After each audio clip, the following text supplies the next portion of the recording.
The small satellite launch vehicle is a new generation rocket ISRO is developing for the commercial market for launching of small satellites that is emerging today in India and the whole world.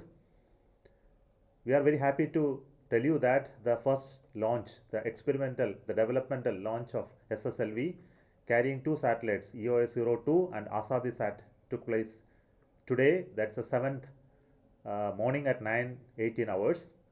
The vehicle took off majestically with its burning of the first stage and its solid first stage, and also the subsequent stages, the second stage SS2 and the third stage SS3 all performed very well nominally. The entire vehicle performance was very good in the mission, and finally when it reached an orbit and an altitude of 356 kilometers, the satellites were separated. Both EOS-02 and ASADISat were separated. However, we subsequently noticed an anomaly in the placement of the satellites in the orbit.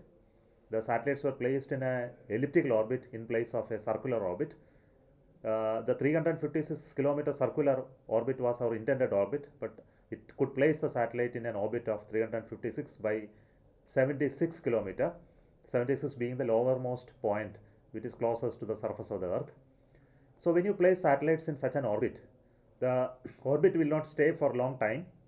Due to atmospheric drag, the satellites will come down, and the satellites have already come down from that orbit and they are no longer usable.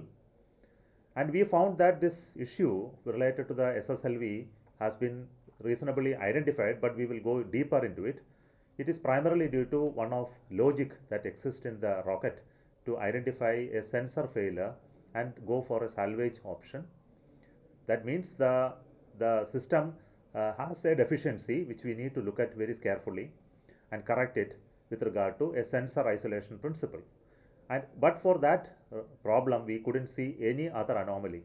But for that, every other new element that has been incorporated in this rocket performed very well, including the propulsion stages, overall hardware, its aerodynamic designs, new generation and low-cost control electronics, control systems, new separation systems, the entire architecture of the rocket, everything has been proven very first time in the rocket, and we are very happy about that part.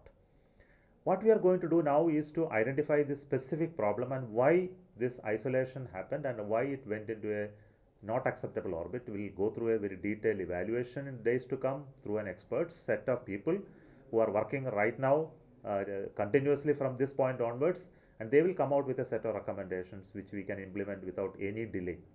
And we hope that with the small corrections and further revalidation of those corrections through adequate number of tests, we will come back for launch for the next development flight of SSLV D2 very soon and as the earliest. And we are hoping that with the second development of flight, we will become completely successful in proving the vehicle to place satellites in the intended orbit for our commercial use for India and the whole world. Thank you so much for watching this view of the launch of SSLV and also supporting ISRO's programs for generating Atmanirbharta, and also to have indigenous capability to have small satellite launches from Indian soil. We continue our effort with dedication and hard work to make it a grand success. Thank you.